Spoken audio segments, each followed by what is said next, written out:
Bismillahirrahmanirrahim. Assalamualaikum warahmatullahi wabarakatuh.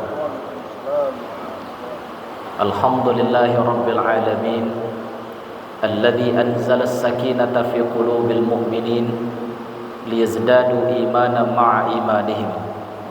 Asyhadu an la ilaha illallah wahdahu la syarika lah wa asyhadu anna Muhammadan 'abduhu wa rasuluh sallallahu alaihi wasallam la nabiyya ba'dah.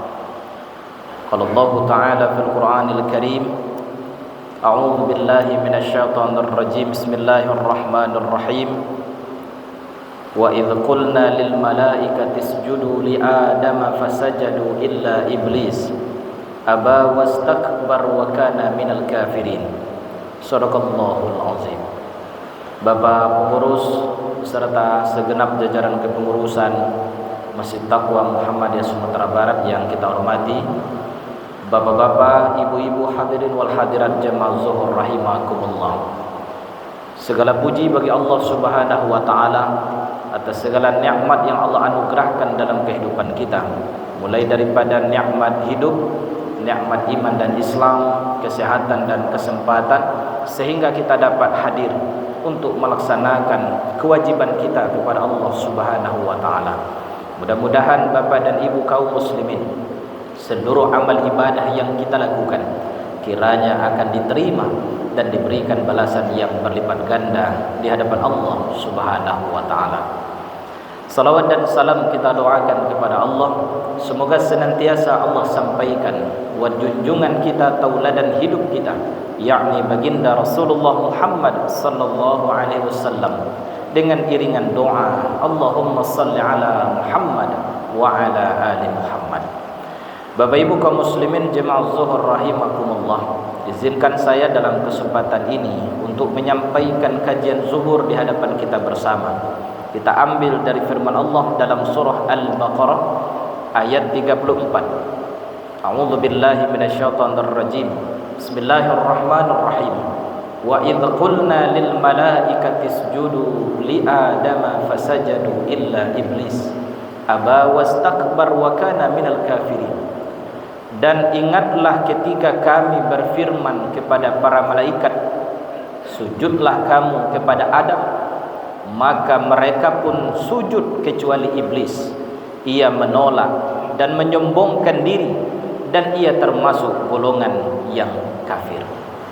Bapak Ibu kaum muslimin jemaah zuhur rahimakumullah, salah satu sifat tercela yang harus dihindarkan oleh seorang muslim adalah sifat takabur ataupun sifat sombong. Karena kesombongan sejatinya adalah pakaian iblis. Karena iblis ketika Allah Subhanahu wa taala menciptakan Nabi Adam, lalu Allah memerintahkan kepada seluruh para malaikat dan juga iblis untuk bersujud kepada Nabi Adam. Sujud yang Allah perintahkan bukanlah menjadikan Nabi Adam sebagai Tuhan, bukanlah untuk menyembah Nabi Adam, akan tetapi dalam penghormatan, untuk menghormati penciptaan Nabi Adam alaihissalam. Bapak Ibu kaum muslimin jemaah zuhur rahimakumullah, satu kali Nabi SAW ditanya oleh seorang sahabat, "Ya Rasulullah, apa yang disebut dengan takabur? Apa yang disebut dengan sombong?" Lalu Nabi SAW mengatakan, "La yadkhulul jannah man kana fi qalbihi mithqalu dzarratin min kibrin." Tidak akan masuk surga seseorang di antara kalian yang di hatinya ada kesombongan, mithqalu dzarrah, meskipun hanya sebesar zarrah. Lalu kemudian Nabi SAW menjelaskan, "Innallaha jamil wa yuhibbul jamal." Sesungguhnya Allah itu indah dan mencintai keindahan. Al-kibru batarul haq wa ghamtun nas.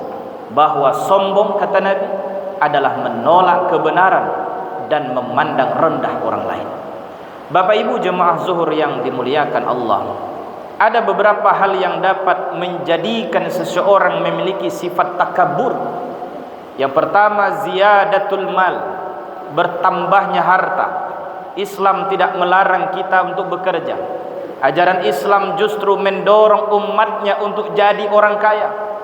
Dari 5 arkanul Islam, hanya 1 barangkali yang tidak butuh modal dalam kita menjalankan ibadah kita, yaitu bersyahadat. Tetapi dari 5 arkanul Islam, 2 indikasi Bapak dan Ibu: membayar zakat, kemudian menunaikan ibadah haji ke Baitullah. Ini memberikan isyarat kepada kita untuk memiliki kemampuan, untuk memiliki harta benda yang dapat kita maksimalkan untuk beribadah kepada Allah.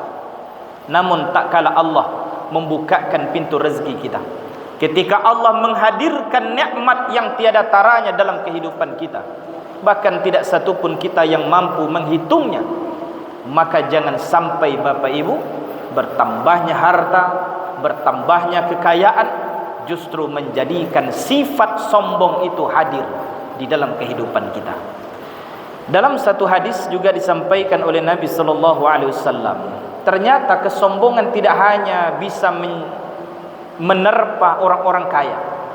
Dalam satu hadis disampaikan oleh Nabi sallallahu alaihi wasallam, "Thalathatun la yukallimuhumullahu yaumal qiyamah wa la yuzakkihim wa la yanzuru ilaihim wa lahum adzabun alim, syaikhun zani wa malikun kadzdzab wa ailun mustakbir."